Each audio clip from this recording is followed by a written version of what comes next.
시청자 여러분 안녕하십니까? BOA 뉴스투데이 시작합니다. 바이든 행정부의 핵태세 검토 결과 발표를 앞두고 미국 의회에서 미국의 핵무기 역할을 놓고 찬반 논쟁이 격화하고 있습니다. 특히 북한의 새해에 잇따른 미사일 도발과 함께 일촉즉발의 상황이 된 우크라이나 사태가 그 계기가 됐습니다. 이조은 기자가 보도합니다. 최근 북한에 잇따른 미사일 시험 발사를 계기로 미국의 핵무기 사용 정책을 거론하기 시작한 인사는 공화당의 제임스 리시 상원 의원입니다. 외교위 공화당 간사인 리시 의원은 지난 19일 성명을 통해 북한이 이제는 핵을 이용해 싸우고 전쟁에서 이기기 위한 전술적 역량을 가다듬고 있다면서 바이든 행정부의 강력한 핵 억지력 유지는 물론 기존 핵무기 정책을 유지할 것을 촉구했습니다. 미국이 핵무기를 핵 공격에 대한 억지나 반격을 위해서만 사용하는 단일 목적으로 수정할 경우 동맹을 약화할 것이라는 주장입니다. 바이든 행정부의 핵태세 검토 마무리를 앞두고 일각에서 미국의 핵무기 역할 축소 가능성이 제기되자 공화당 주요 인사들은 기존 핵정책 유지의 중요성을 거듭 강조하고 있습니다. 상원과 하원의 군사위 공화당 간사인 제임스 이노프 상원 의원과 마이크 로저스 하원 의원은 지난 13일 발표한 공동 성명에서 중국은 핵무기고를 대대적으로 확장하고 있고 북한은 미사일 프로그램에 대한 유엔 제재를 노골적으로 위반하며 러시아는 2차 세계대전 이후 최대 규모의 유럽 침공을 준비하고 있다고 지적했습니다. 이어 이런 상황에서 바이든 행정부의 핵 프로그램 예산 삭감 가능성까지 제기돼 심각하게 우려스럽다며 그것이 사실이라면 적국들의 호전성을 더 불러일으킬 뿐일 것이라고 경고했습니다. 반면 민주당 내 일부 진보 성향 의원들은 핵무기 선제 사용 금지 법안을 발의하는 등 오판과 위험성을 근거로 미국이 핵무기를 선제적으로 사용하진 않을 것이라는 점을 공언할 것을 바이든 행정부에 촉구하고 있습니다. 상원 외교위 동아태소위원장인 에드워드 마키 의원 등 51명의 민주당 상하원 의원들은 지난 26일 바이든 대통령에게 이런 내용의 서한을 보내 미국의 핵무기 역할을 축소해야 한다고 주장했습니다. 이들 민주당 의원들은 이번 핵태세 검토는 바이든 대통령이 기존에 드러냈던 핵전쟁은 승자가 없고 절대 싸워서도 안 된다는 인식을 미국의 핵정책에 반영할 수 있는 한 세대의 한 번뿐인 기회라고 주장했습니다. BOA 뉴스 이조은입니다. 스위스 제네바에서 열리고 있는 유엔 군축회의에서 최근 북한에 잇따른 미사일 발사에 대한 규탄이 이어졌습니다.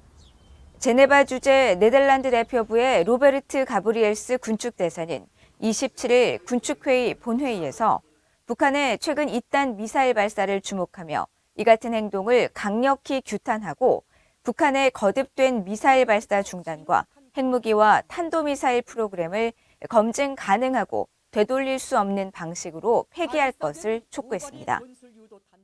We have taken note of the recently repeated missile tests conducted by the DPRK and strongly condemns all such activities, which are in violation of the UN Security Council resolutions and pose a serious threat to regional and international security and stability. 제네바 주재 독일 대표부의 토마스 괴벨 군축대사도 계속되는 북한의 핵무기와 탄도미사일 프로그램 개발은 국제적 비확산 노력에 대한 중대한 도전이라면서 북한의 최근 미사일 발사는 유엔 안보리 결의에 대한 노골적인 위반이라고 비판했습니다.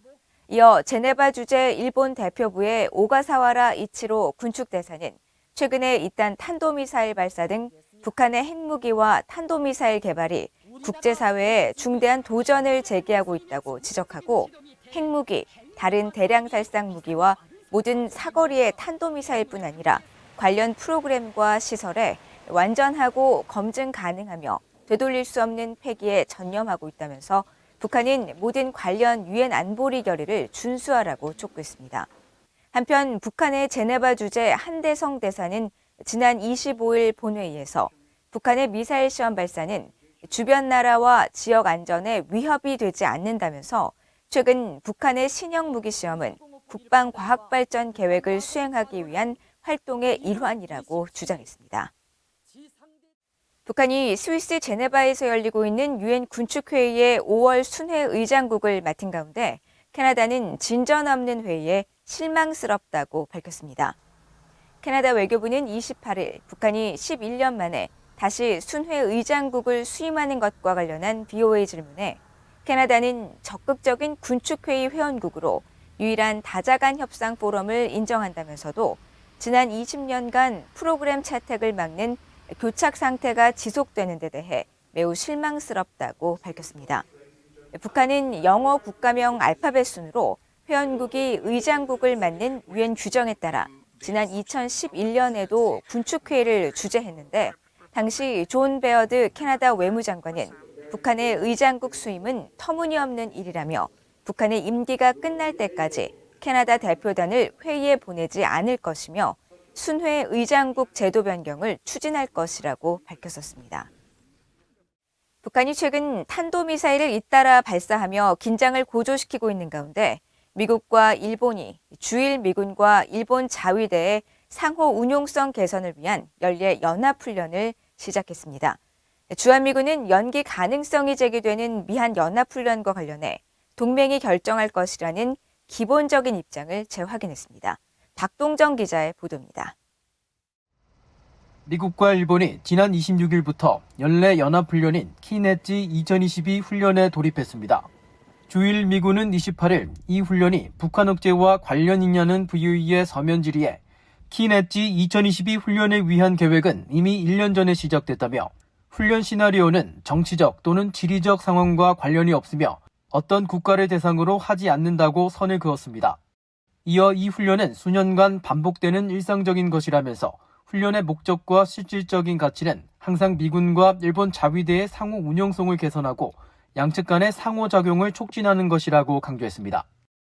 키넷지 훈련은 미국과 일본의 연례 양자훈련으로 다음 달 3일까지 주일 미군 요코타 공군기지와 일본 자위대 본부, 미국 인도태평양 사령부가 있는 하와이 스미스 기지 등에서 실시됩니다. 안보 전문 싱크탱크인 랜드 연구소의 브루스 베넷 선임연구원은 북한에 잇따른 미사일 무력 시위가 벌어지고 있는 가운데 진행되는 이번 훈련과 관련해 미국과 일본은 특정 분야에 집중하지 않고 양국의 역량 향상 등을 위해 노력하고 있다면서도 중국과 북한 등에 적용될 수 있다는 점을 지적했습니다. The U.S. and Japan said they're not focused on a specific player. They're simply trying to improve U.S. and Japanese capabilities, both to perform individually and to perform together. And so those capabilities would be applicable to potentially China, to North Korea, and toward any other party that decides to make an attack against Japan or the U.S.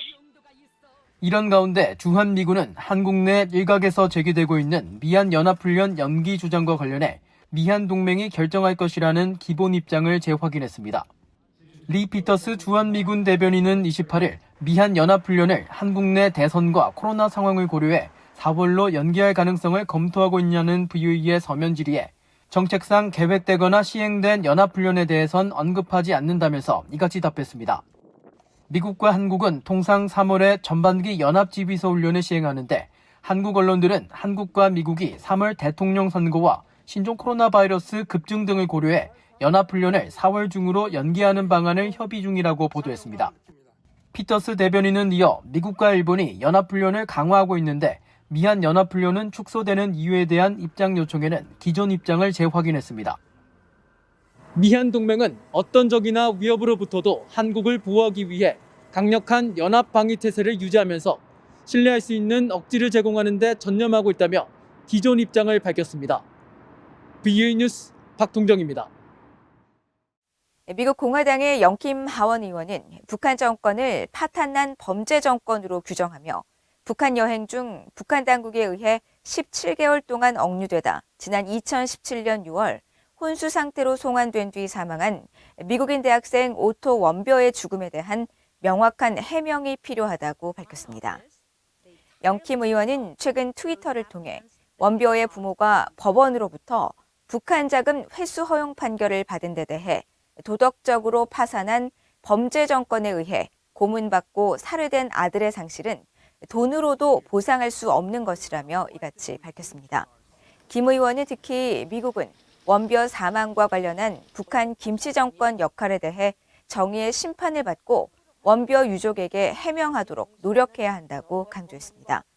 앞서 뉴욕 북부 연방법원은 뉴욕주가 보유한 북한 자금 24만 달러를 원벼의 부모가 회수할 수 있도록 허용하는 판결을 내렸으며 원벼의 부모는 북한 정권의 아들 죽음의 책임을 묻기 위해 미국 등 전 세계에 흩어진 북한 자산을 추적해 이를 회수하기 위한 노력을 계속하고 있습니다.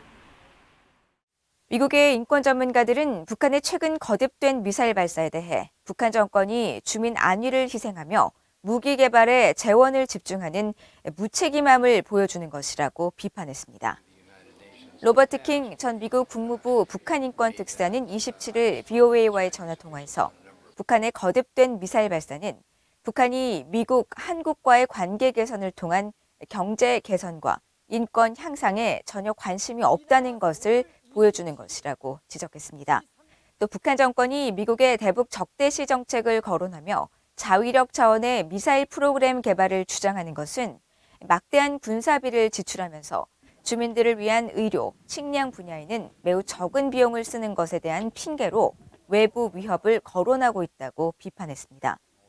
워싱턴의 민간단체 북한인권위원회 그레그 스칼루트 사무총장은 미사일 프로그램 진전을 위한 계속된 실험은 이란 등 중동의 구매자들에게 북한 미사일을 선보일 필요가 있기 때문이라면서 북한 정권이 무기 개발에 희소한 자원을 계속 투자하면서 대다수 북한 주민들은 심각한 인도적 상황에 직면했다고 밝혔습니다. 국제인권단체 휴먼 라이츠 워치의 브래드 애덤스 아시아 지부장은 북한의 미사일 발사에 대해 인도주의 관계자들이 낙담하고 좌절하게 된다면서 책임 있는 정부라면 불필요하며 도발적인 미사일 시스템 대신 대중의 복지를 위해 재원을 사용할 것이라고 지적했습니다. 이상으로 VOA 뉴스투데이를 모두 마칩니다. 시청해주신 여러분 고맙습니다.